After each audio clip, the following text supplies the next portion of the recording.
Hello everybody, my name is the Critical Wizard and welcome to another edition of Critical Critique.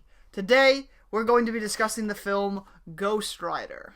Ghost Rider was a superhero movie back from the early 2000s and it had Nicolas Cage as main character, Johnny Blaze, the Ghost Rider, and and Eva Mendes as like the main love interest. A lot of people would describe this movie as terrible, and I can see where they're coming from, but there's something about it that I just like. Because when I saw this movie, I was, a young kid, and I didn't really care that Nicolas Cage was in this movie, or I didn't really care for the Nicolas Cage parts or the Eva Mendes parts. I only cared about the Ghost Rider parts, and those are some of the coolest scenes I've ever seen. I mean, it wouldn't have been topped until I saw Pacific Rim, and how, awesome they were. Just the skeleton man on fire, beating people up. I didn't know anything about Ghost Rider, I didn't know anything about, the comic books or anything. I was just this is awesome. And that's kind of how I felt about the movie.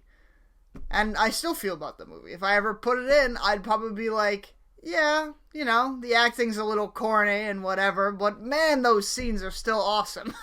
Ghost Rider gets his abilities from the devil. However, in the comics, it is revealed that it wasn't actually the devil, but it was one of the devil's messengers that gave him his powers.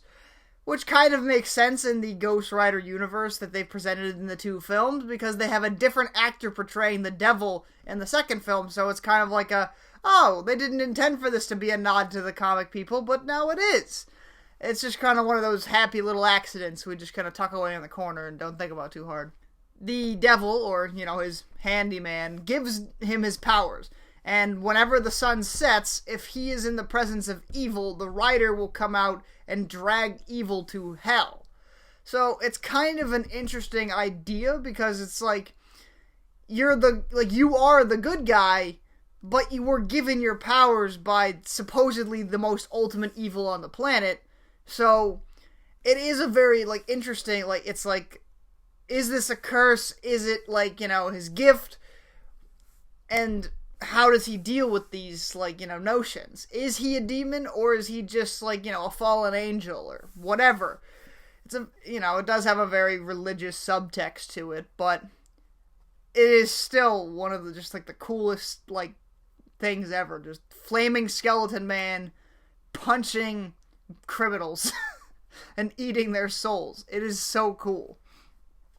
And, as you go through the film, one of the problems was he did learn to control his power a little bit too quickly. Hence why in Ghost Rider 2 he suddenly has no control for some reason. I don't know. But I haven't seen Ghost Rider 2, so I'm just holding on to the Ghost Rider's memory in this one movie.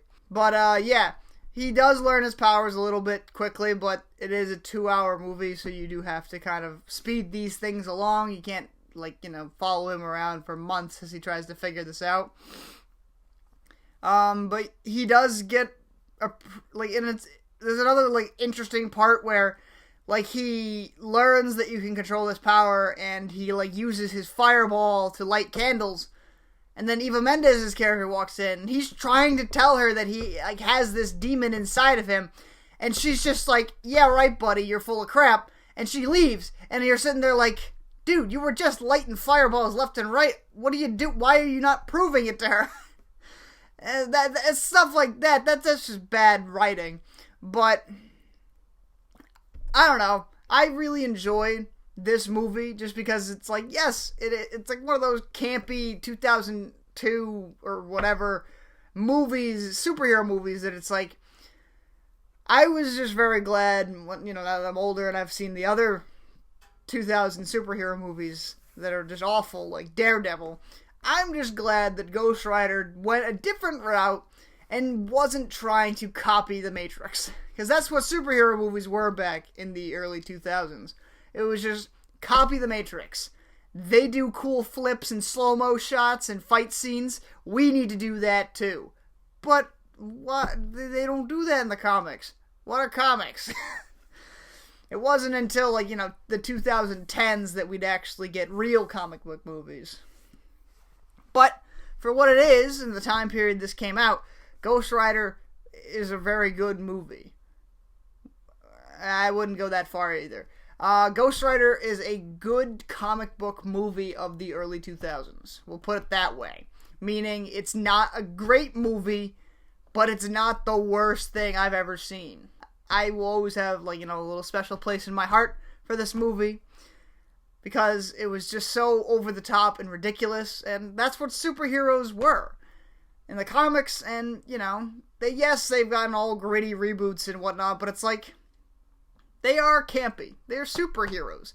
They put on, obviously Ghost Rider was the exception. He didn't put on a colorful costume and go fight crime at night. He put on his, leather jacket and lit himself on fire to go fight crime at night. But they're still superheroes. They have, the one-liners. They have the silly, over-the-top bad guys. It's just, I think that this movie does capture a spirit of the comics. It just doesn't necessarily capture the spirit that fans may have wanted to see.